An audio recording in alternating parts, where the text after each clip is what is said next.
If I should move into the living room for a better internet. It's Hello. Yes, it is. okay. Hello, everyone. My name is Muniba and I am from Pakistan. Today, we are going to talk about domestic violence, or more like how to escape it. So, let's introduce ourselves, then we will talk about it. Okay, my name is Patsy Ferguson. I'm the editor-in-chief of Fourth Wave. We are an international feminist magazine on Medium where writers get paid. So we'd love for you to find us there and read our stories.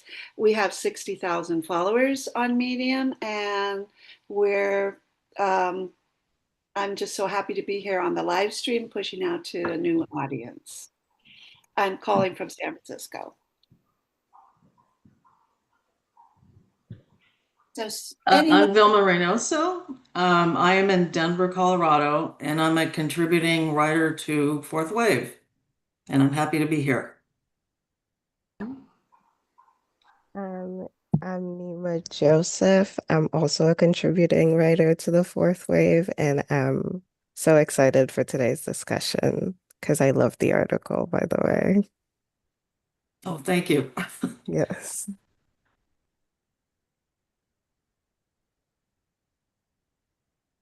Okay, maybe I'm the only one left. My name is Uwanah. I'm from Nigeria. I stay in Nigeria, and I'm an editor for Patsy. So, domestic violence. Domestic violence means urged, controlled, or scared by someone in your own house.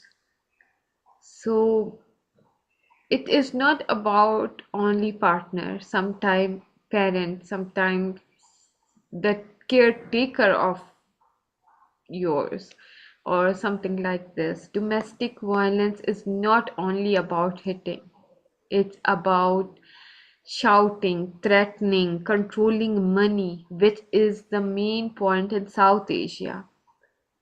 There everyone control money of women. If he is your father or he is your husband or he is your brother, they control your some kind of money, so you cannot go anywhere from like their ends. This happened to women all over the world, no matter their age, their culture, their background. So my first question is how, like you see, how is what is your definition of domestic violence? Like for me, domestic violence is not about hitting. It is not about someone coming and slapping you or punching you or kicking you. It is more than this. It is more than that.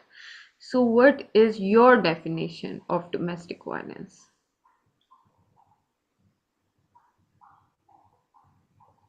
Please, someone, anyone. I have, I mean, I'll step in, uh, um, but I have kind of mixed, not mixed, but I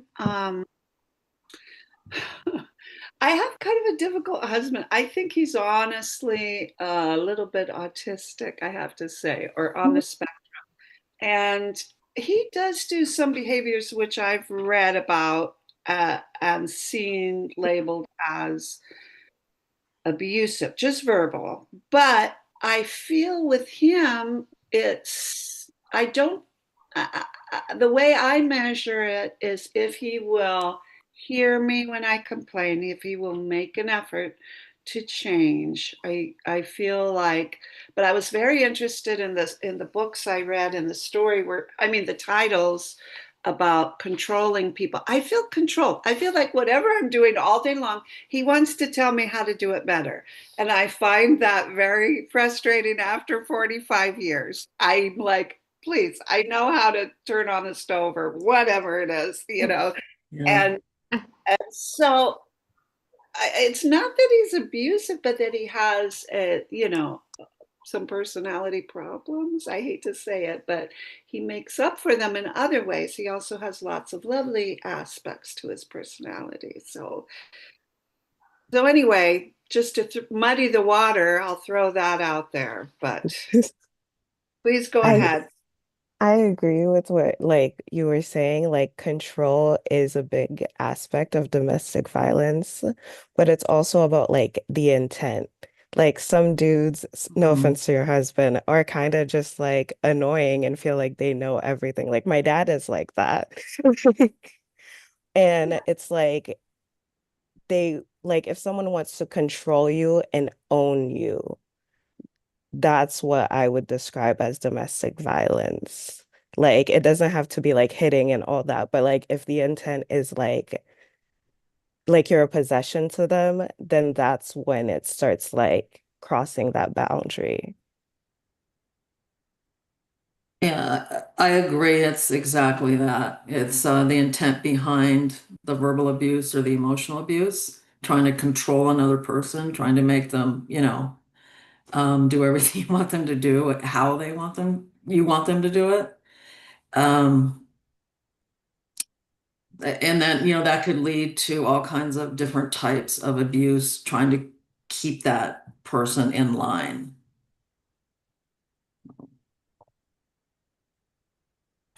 Okay, personally, this is the first time I've ever thought of domestic violence not just being eaten, because I always consider it physical violence. When I think about domestic violence, I think of physical violence, and I've never once thought about like other relationship being like other abusive relationship being like domestic violence, like parents and children relationship. I never thought that was domestic violence. Like I always think about it as just intimate partners. And that was what was that domestic violence. And honestly, I don't think I have a lot to contribute for this topic because this is not something I have a lot of experience with. I'm sorry. So I'm just here to learn from you guys. I do have to agree in the sense that like I did always like typically thought that domestic violence was like intimate partners. And then like as I got older and like read more, I was like, not got older, honestly, it's just like I came to the US. That's what changed it. Because the culture in your original place of origin or whatever was different. I mean, is that what you're saying? Yes, like in Haiti, like when your parents like hit you, that's just like your parents disciplining you. Like there was Mhm. never like it's not a bad thing. Like nobody was like, your parents shouldn't do that. It was like, what did you do to trigger your parents to do that?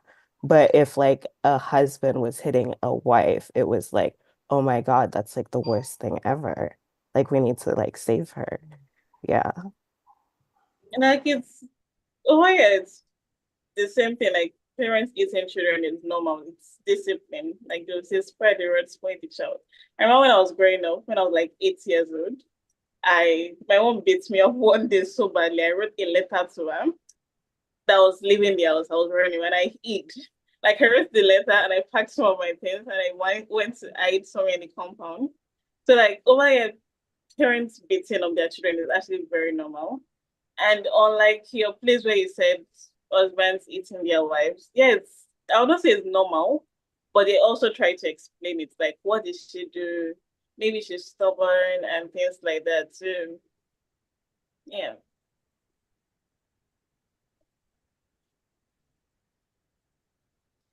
Yes. So, okay, so domestic violence is not only about partner abuse, it is more than this. It is more than that. So, this is our conclusion to this. But I feel safe in my home because I think my partner is very good person. But safety for me is something like when I have some amount in my balance, some bank balance in my account, I feel safe, to be very honest.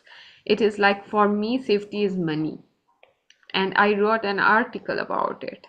I said money can buy happiness.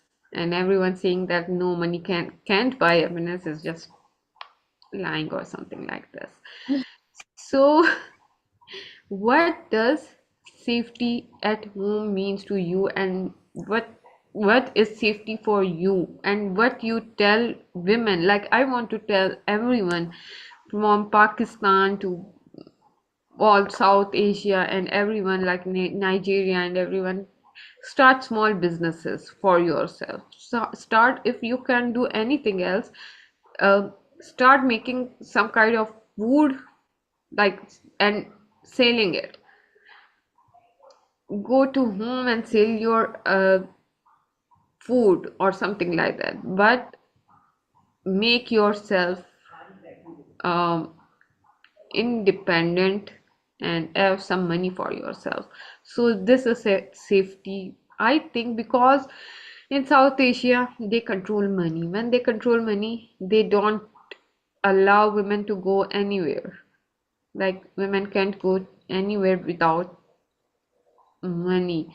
In USA, everyone is dependent, not that dependent to anyone, because they have their own jobs.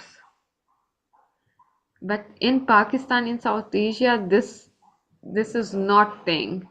Only men have money, and he provide to his wife, children, and everyone. So like this. So what safety means to you, or anyone, please, can you, Uwanah? Okay, I would say safety is like, unlike you. Money is actually is very important, but I have a lot of women in my family who have like I have very successful women in my family, but the money has not been able to save them. I have an aunt who her husband has not worked in like 10 years. She's the sole provider of the home. She's the owner of the house they stay in. She's the sole provider. She's everything. The man does not do anything. And it's an abusive situation and she's still there. Like, for example, I think I've told you guys before, when she cooks, like when she comes back from work and goes to the kitchen to cook for the family, she has to serve him first and make sure he has eaten till he's full before she gives the leftover to the children and also to herself. And she's the one that works for the money to cook that food. So I don't think it's just money. There also has been some deconstruction because especially in my culture, women grew up being told, basically being fed this lie that their entire worth is in belonging to a man. So like imagine you're like 6, 8 years old and maybe you're sweeping and you're not doing it right, and they're telling you, is this what you're going to do when you get to your husband's house? Like you cannot cook something right. Is this how you cook for your husband? So it's like you're basically being groomed for a man. So like when you finally get the man, it's like you want to do everything to keep him. So I have an aunt who was doing very, very well. She got married and Alvan asked her to quit the job and she quit it. Like she had a very good job. So she had money, she had a very good job. He asked her to quit her job because he wanted her to be closer to it. Like he did not start there. He said he felt insecure with her being with her colleagues, I guess. So it's not, for me, it's not just money. Like it also has to start with this deconstruction. Like you have to deconstruct like the lies you have been told, especially with a culture like mine. So it's not just about money for me. What about you, Elma? For me, it's about coming home to a home that feels peaceful and knowing that my partner, I have a good man now, is not going to try to control me. I mean, that's the bottom line for me. The money is secondary. Like right now, I work full time as a writer, so I'm not bringing in a lot of money right now. Not like I used to when I worked full time, and he's carrying the load, and I don't feel, like I did in the past with my ex. like I felt like, my life was going to be ruined financially if he left, because he controlled all the money, even though I worked full time. My husband now, um, he's the one that's making most of the money, but I feel safe in, being here. I don't feel like he's going to just take off with all the money because he's a good man. So, to me, it's safety is about feeling safe at home and feeling whoever is in your home is safe with you, is a safe person. That to me is probably the number one thing that I look for. I don't allow unsafe people in my house. I've, you know, gotten rid of some friendships because they didn't feel safe. So to me, after, escaping an abusive relationship, safety is the number one goal. So, A lot of sense. And I wonder how being unsafe affected you personally. I mean, um, I don't know. I feel in my own home, I feel safe and I feel strong and I feel money matters. But I do maintain most of the control. I mean, we each spend what we want, but I know all the where it is, and I do the taxes, and I have more of the financial responsibility. And I've always made more money, and I like it that way. I want, because I feel like there's a natural power imbalance that favors men. And if the woman makes more, it can help to equalize that. Because I want an equal, you know, I want an equal relationship.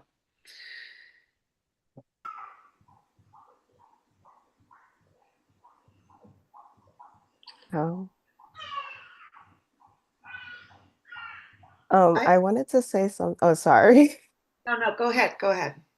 For like the question of safety, I feel like I just had like a realization about like domestic violence. Like when I was younger, my godmother was she married this man and he was unsafe. Like you could tell in the way that like the family reacted around him. Like I was a child and I could sense that. And it got to the point where like this one time like I was over at her house with my mom because they were like best friends. They were practically sisters. And then like my mom was like, "Oh, we gotta go." And I was like, "Why are we leaving?" And she was just like, "Oh, we gotta go." And she, like my godmother, always had money. She had her own business. And yet she was like in this situation where the only way she kind of left was because she got pregnant and she needed to protect her child. And then my mom was like, okay, like if you want to leave, we're all gonna be here for you. And that's how like she left that situation. And he kind of disappeared. As a kid, that's how it felt like. One day we're at the yeah. house and then he's there. And then the next time I go over, he's not there anymore and there's a baby. And I'm like, okay. It's interesting to me that we are willing to make sacrifices for our children that we won't make for ourselves. You know, she wasn't going to Yeah. protect herself, but she was going to protect her child, and that motivated her to get out. Mm. So, in South Asia, there are many type of domestic abuse, from it being is wife or parent hitting their children, or every kind of, if I am more specific, partner related abuse. So there are many type of this. Now recently one series is very like viral, and it is about uh, mm, rape in marriage. It's title rape in marriage. So it is about this, and there is huge discussion about it, like how can rape is in marriage, like how can this rape and marriage in one sentence, how can this be something like this? So in my society there is every kind of abuse, from physical, emotional, verbal, financial, from like till sexual abuse. So what I am doing, I'm mother of 6-month old um, daughter. So like I I made promise to myself that I will never allow someone to say this. She like in Pakistan, daughter are lower than sons. They said, oh, daughters, oh, we don't want daughter, we want son. Son is some kind of king of South Asia or some Nigeria too, from Uwanah, like Uwanah said. So, like when we give this feeling to daughter that you are something, she knows that I I can't, like she said no to abuse, and this is very big thing. So I want to do this to my community, that I want to give strong daughter to this community. I want to write something for my community to know that they can tell me their secrets or something like this. So my other question is, what you people think, what kind of support do women need in your community? Like, I want your help. I want you people help. I don't know how to give them support. How to give my daughter support if God forbid something like this happened to her. And what are you people doing, or you plan to do in future to support your community? And our community is this women. You have to empower them. Let's make one promise today. We are going to do this. I like that. I like that. I I want to share what happened with my daughter. Um, so I was sexually molested as a child, and not ongoing, but I had a couple of experiences where I was touched and held down and stuff like that by neighborhood boys, and and then I started going to this. When I had children, I was very worried about protecting my daughter. And I started to go to this church called the Unitarian Universalist Church. And they had this class about sexuality where they would teach the children. Um, they would talk to them about sex and about various things that could happen and how they should respond to them. And I got very interested when a parent said, his daughter had gone to a sleepover, which is where the kids come and they all sleep at your house. And she woke up and the brother of the girl who had invited her was touching her. And because she had been through this course about your sexuality, or it's called Our Whole Lives now, she jumped up and started screaming and pointing at him, and woke up the whole house, and knew that it was wrong, and knew it wasn't shameful for her, and knew she needed to accuse him. She had that strength because she'd been told and thought it through. What will I do if these various things? So anyway, I really wanted my daughter to go to that class, and she did go to that class. And then as she was getting becoming a woman, I worried so much about what am I going to say to her about her sexuality. And I asked a bunch of people, and I didn't like what anyone, their suggestions. And then I asked my sister Bonnie, who has a daughter who's quite successful as a scientist, very independent, very confident.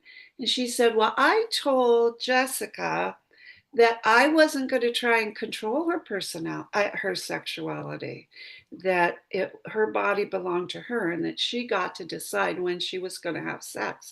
And I would give her information for contraception, for to prevent disease, but I wasn't going to try and control her. That was mind blowing to me. I was like, why didn't anyone say that to me? Why do we tell girls your body belongs to your parents, or your body belongs to your boyfriend, or your body belongs to your husband? Why don't we tell them your body belongs to you? You get to decide, and consider these things. Consider that it's emotionally vulnerable. You don't want to just give them your point of view, but they get to decide. That was really scary for me to do, but I did do that with my daughter. She was shocked when I sat her down. She said, that was not what I was expecting you to say. I was like, we need to have a talk.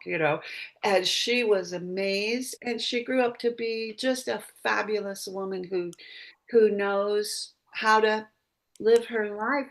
I'm so proud of her, and I feel like that had an effect. And she on to college. She went to a very good college, and she took this class about for women's sexuality. And when she told this story, people in the class started crying. None of these college educated, high powered women had ever been told that. And one of them went home and drew it on her wall. My body is my own. And so, anyway, I think that's the message that needs to be given to our daughters. I know it's really hard in purity culture, or some cultures, maybe you're not going to want to give that message. I don't know. But in my culture, it worked for my daughter, and I thought it was the right message. It made sense to me. Fantastic. And I want to add something. In purity culture, I think, it is not about virginity or something. If we said that your body is yours, it means that no one can touch it without your without your, like, from very small age. When someone tell my niece that come and give me a kiss, and my niece said no, and she said, oh, your niece, or to my sister-in-law, in they said that, oh, your child is very bad mannered. They is not giving me she's not giving me kiss or something. And I said, no, she's not going to kiss you. If she said no, it means no. It is not only about virginity or something. It means that your body belongs to you. From how you want to eat, how you want to um like, if you want to wear this kind of clothes, if boys want to wear pink, or boys want to wear, he can. His body is our body is it is not about you. So yes, thank you so much. This is very, very good. Our body belongs to us. What about you, Wilma? I have a daughter, she's 24, and when she was younger, I had joint custody with my ex. So every time I didn't have her, I always worried about what he's teaching her, who's around her and all that. Luckily, nothing happened and she's fine. But I also struggled with how much do I tell her about her father, about just abuse in general. And luckily, she kind of learned it on her own when she was younger, because he got married immediately, and then they had a horrible relationship, even worse than ours. And they ended up getting divorced, and she was in the middle of all that, which just absolutely broke my heart. So we learned, she learned, in real time, what it's all about, and about her body, and what's okay and what isn't, what is safe and what isn't. And so looking back, I guess, I mean, she understands now what abuse is and all kinds of things. She doesn't have a good relationship with her father right now. And so, um, it's hard for me to think back to those times, and think about what she went through. Yeah, but I think luckily she's got a good head on her shoulders and she's very independent. I'm really happy the way she turned out. And I guess I wanted to say back to your other part of the question, which is how do we help the community? I'm going to keep writing. This first story that I wrote was my first one about, leaving the abuser, but I'm going to keep writing, and I'm also going to, sometimes I volunteer at the crisis center that helped me. They have therapists and all kinds of services. So I'm gonna get volunteer again because they bought a new building now and it's just even bigger and better. So I do that in the community, and sometimes I think about speaking, but I'm not quite there yet. So we'll see. Yeah. Start with writing, and then speaking's gonna get easier. And then I'll be Yeah. excited to hear you speak. Hmm. What about you, Uwanah? Mm, I 100% agree with Patsy on the whole teaching kids that their body is theirs, honest, irrespective of culture. Because she was saying that it might not be acceptable in your culture, and I don't think we should be caring about these cultures anymore. We have so many, because Nigeria is a very big country. Like a lot of the cultures intersect, but at the same time, it's a very big culture, like very different cultures across the country. We have like 500 plus languages. So it's quite a big country, very different people in one place. So no matter the culture, it's it should be constant. Your body is your body. And I learned, like, maybe I've always known, but somebody said something yesterday and it kind of like stuck with me. On the why do we still need feminism conversation? And she said that one reason why she knows we still need feminism is that, like, no matter where a man would go to in the world, he has the same rights. Like, he knows he has the same human rights. But a woman's rights would always change depending on what part of the country, what part of the world she is, what country she is, and even within countries, what state she is. Because only in my country, there's like an extreme part of the country where, like, I personally cannot even go there because the rights for women are like very down.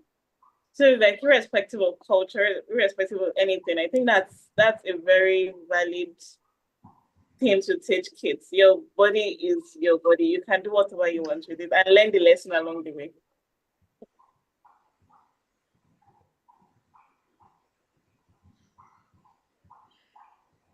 I agree with like the culture thing because a lot of like I had like a culture shock moment when I came to America, especially when it comes to purity culture. Because in Mm. Haiti, it was like less about your parents controlling your body or owning your body. It was more so God. And like you can't go Mm. against God, You're like, you have to save your virginity for your husband because like if you don't, like I had this nun tell me, if you don't save your virginity, you become a crumbled piece of paper. And crumbled pieces of paper Yeah. end up in the trash. And you don't want to do that to yourself. And then I come to the US, and it's not even that my dad was more accepting like that. He was like, you're not allowed to date until you're 18. He was very, you know, dad mode, like when it came to stuff like that. But when it came to my friends, like my friends' parents and consuming the media in the US, it was very much like your body is yours. Or like during the Me Too movement, I was still pretty young. So then I was just like the media was what taught me that like my body belonged to me and less so like my household or like the church I grew up in. Yeah. About my body belongs to me. It in Pakistan they started this movement which said that मेरा जिस्म मेरी मर्जी, my body, my choice. Translate to this: my body, my choice. But it was so it very bad responses from all over the Pakistan, that what are they saying, that what she want to go naked or something, or this. And everyone I tell this is not about this. It is about, you cannot slap me, you cannot kick me, you cannot uh, like you cannot rape me. If you are married to me or not, you cannot rape me. So, and on 8th March, when they were that women right activists were arrested in Pakistan when they went to roads and everything. So this is what going on. And I think in Pakistan or in South Asia, we cannot change anything like going to roads or something. I don't know, because I personally think here are people, they are not living, they are dead, they are zombies, some kind of zombies living here. They can't understand anything when we tell them something. So I think change come from home. Like, it should start from home. Like, I want to teach my daughter to do this, and if in future I have a son, so I can teach him this. So I don't know if anyone can relate to this or not. How to change someone's mind about this? How some kid, like, think of any man as a kid, like he was once a kid. How he went from this kid to someone who is slapping or kicking some living person. How? What went wrong? And I, for me, this is like in my culture, when my brother, he went angry about something and he broke his glass with anger, and he was only 13-year old. And my when I said what he is doing, and my mother said it is just hormones. When a boy do this, it is just hormones. And I told my mother that what if I did this? You are going to tell me that, oh, when you go to someone else home, it means your husband home, you're going to do things like this. So for me, there is teaching, and for him, there is hormones. So this this make difference. So what you think? What went wrong? Like some kid, like think of it like kid, and at what level, what went wrong when he start doing this, and how to change this? Like in like my studies in biology or something, we said that go to the roots of the problem. So what is the root of the problem? I, history. I think I wrote it, not what I think. I wrote a story about this some time ago. That was, the title was, I can't remember the title right now, but it's about this short series, Adolescence. I don't know if everyone of you have watched it. Like, I watched the series and I found it very interesting. In like, a lot of people watched it and they found the main actor, which is Jamie. They found him very. It was also around the age your brother was, when he broke the glass. That was like 13 years old. He said he's very abusive, like he's very misogynistic. And when I watched it, I saw a literal child. Like he's a child. Like this is somebody who he was getting bullied for not being man enough, and he was a child. He was getting bullied for not having kissed a girl yet. And he was 13 years old. And I wrote about it saying there's something very wrong with how we raise boys. Like even in my own house, I have two younger brothers and two older brothers. I have two older brothers, and growing up, I was the one who was taking most of the responsibility in the house. Like that's with cleaning the house, cooking with my mom, and all of that. So it's like we just boys are not, especially in my culture. I cannot speak for every other culture around the world. Especially in my culture, boys are not trained. They're not raised. They're left to do whatever they want. Like boys will be boys. So it's like just let them do whatever they want. And girls are trained in such a strict way. Like we have curfews, we have rules even in the house. Like we cannot, for example, you cannot break the glass that your brother broke. You will not be allowed to do that. Like you will be corrected immediately, but it was not corrected. So just there's something very wrong with how we train boys. I have these neighbors who they have like four kids, two girls, two boys. They are very strict with these girls. Like they're very, very strict. Even to me who grew up with strict parents, I still consider them very strict. But then they are boys, very scary boys. I don't know what they did with those kids. But like even I avoid the boys because they're very scary. They allowed the streets to raise them. They did not do anything in raising those boys. For them, it was just to raise the girls, and boys, like apparently boys will be fine no matter what. So yeah, there's a lot of things wrong with how society as a whole raises boys.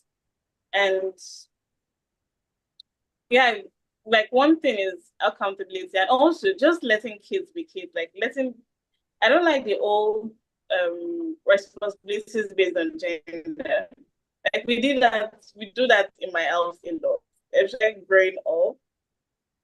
I have two older brothers, but I don't know why I was the one who was worried about my younger ones eating when I get back from school. Like when we get back from school, like I was the one who had to be worried about everybody eating because my friends would be at work. I was the one who like I have two older siblings, but apparently they are boys, so they can't be worried about things like that.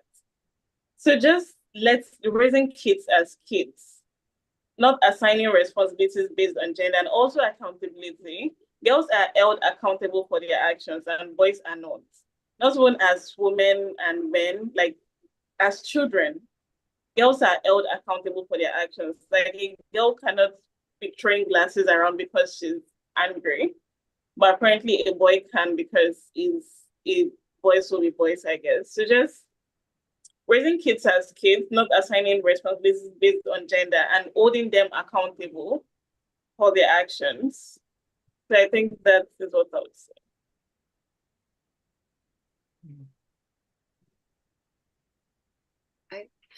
I love that idea. And I think for me, when you ask what will you do to help your community, I feel like these live streams are my contribution at the moment. And I love the fact that they remain online, that, you know, it doesn't matter how many people are watching at this moment. You can come anytime, you can look up a topic, you can see what feminists around the world have to say about it. And yeah, it's hard to change people's minds. Like you say, sometimes people seem like so indoctrinated that they can't have an open mind and be changed by new information, which is unfortunate. But you know, you can't necessarily change other people. But in, like you say, in your house, in your life, you can live according to your values. And actually, I read a book a while back that really helped me with my own struggles, and it basically said it's not. It said it's not your job to change those people. You live your life according to your values and stop trying to accommodate and line up everybody else to do what you want them to do. And once I did that, it was quite freeing in my own house in terms of my level of frustration. And yeah, I can just be responsible for me now that my children are grown. So, but I don't know if that's helpful. But I think this library of feminist thought that we're building here is a good contribution to changing cultures and minds.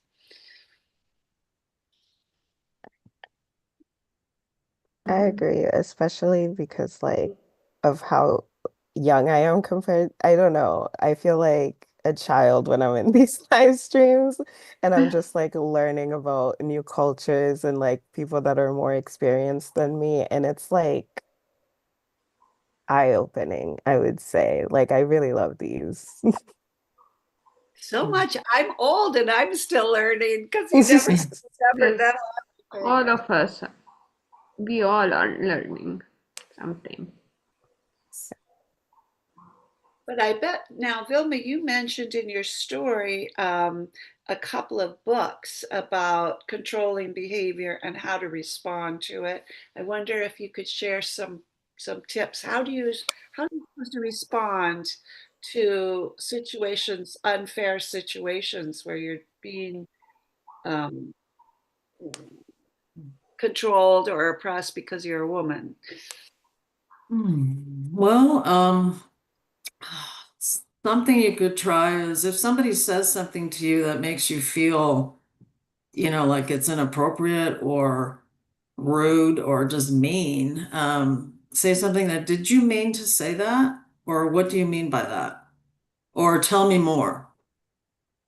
Sometimes I've learned to do that with people, and that works because it makes them step back and think about what they just said. And if they're controlling and abusive, they'll just keep arguing with you. They'll just kind of uh, I don't know, they'll just be mean basically and keep at what they're doing. If they're decent people, they won't do that, and they'll just kind of step back and say, "Oh, what I meant was this." And sometimes people say things and they don't actually mean to harm you. And so it's just a good thing to learn and just for just basic communication. I don't know. I mean, it's different if you're in an abusive relationship, it's going to be different. It depends on the level of where you are. If you even realize you're in an abusive relationship, like I didn't know for a long time. I had no idea what was happening to me until I read those books and until I went to that shelf to get help. So, um, I highly recommend those two books in the article. It's Why Does He Do That by Lundy Bancroft is about why men actually abuse women. And then the other one is The Verbal Abusive Relationship by Patricia Evans. Both of them explain exactly what to do, what is happening to you, because it's confusing and there's a lot of gaslighting. Um, you doubt yourself all the time. Like I doubted myself all the time, thinking that I did something wrong, that, if we both work on the marriage, that we can fix it. And that's not true in an abusive relationship because somebody is trying to exert power over the other person. And it's very confusing. It's hard to explain. I wish I were an expert, but I'm not. I've lived it, but I'm not an expert in explaining it, I guess. But I highly recommend those two books for anyone that wants to Could you just be repeat the aware of what happens, and especially if you've lived it. who wrote Why Does He Do That? It's Lundy, Lundy. Bancroft is his last name. Ah, And both of these people have websites and they've written other books too. There's one called Controlling People, which I think I'm going to reread, by Patricia Evans. That one is really good. and It she goes through also all kinds of scenarios of what people say to you and how you can tell they're trying to control you and not have your best interest, your best interest. It's really good. And did she also write the verbally abusive relationship you mentioned? Yes. I'll put these an hour after we are done. I believe I can edit, or it might be 24 hours. I'm sorry, I'm confused. And I'll put this information in the details underneath, Yeah, that's great. so people can find these books. Okay, so uh, when recently my grandmother, my mother's mother, she told me that now there is one of my cousin,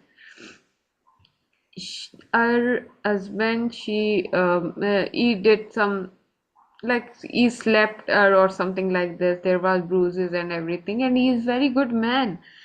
And I was talking to her, and she was telling me all story about him. She's little chatty. She's old.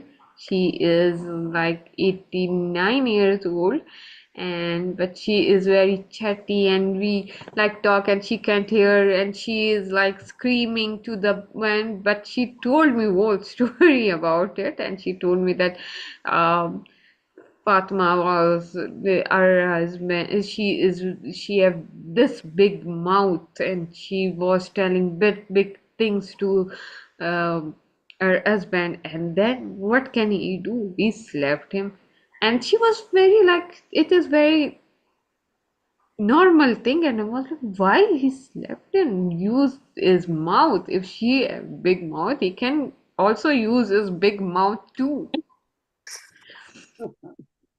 But no, you are mad. Men can hit a women. And she said this. But I'm very happy because my mother don't think that. She said that no, we can't, like hitting is wrong. But our mother thinks that men can hit. And now I said any kind of abuse is wrong. So I think we are going in good track. We are like some kind of good track, but many women in South Asia still think that um, husband can hit a wife. He can, and it is when you said something bad, he can hit you.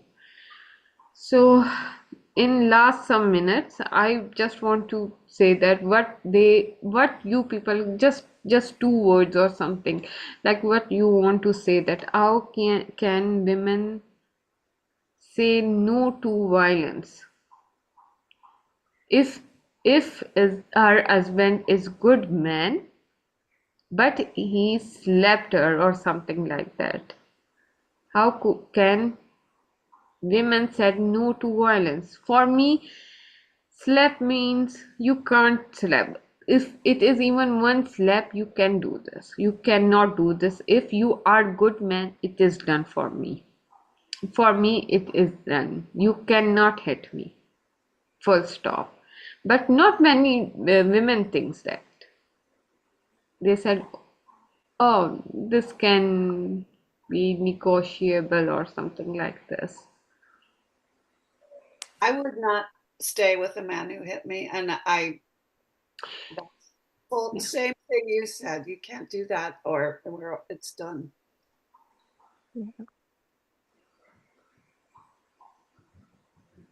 Like that's basically non-negotiable. I have very, very, very little pain tolerance. I cannot stay with somebody who hates me. Yeah. Like if my father has never hit me or my mother has never hit me, why do you think you should hit me?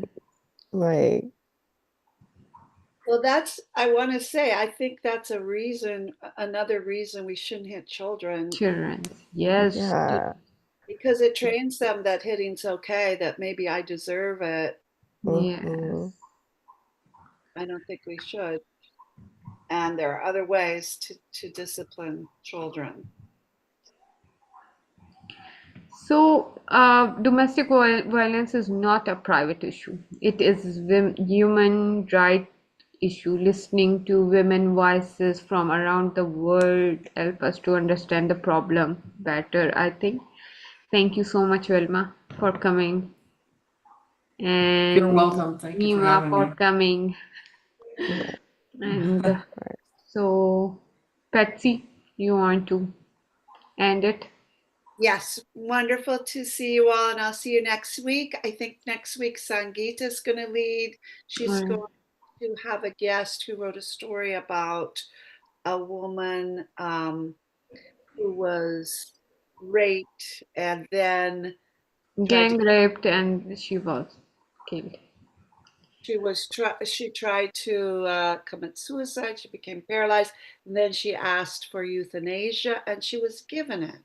And Oh, Muniba wrote a story about that, and so did Linda, which you can find in Fourth Wave, and we'll have, I believe, Linda's coming next week.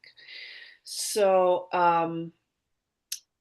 anyway, come back next week. Thank you all for being here, and have a good rest of your day. thanks. You. Bye bye.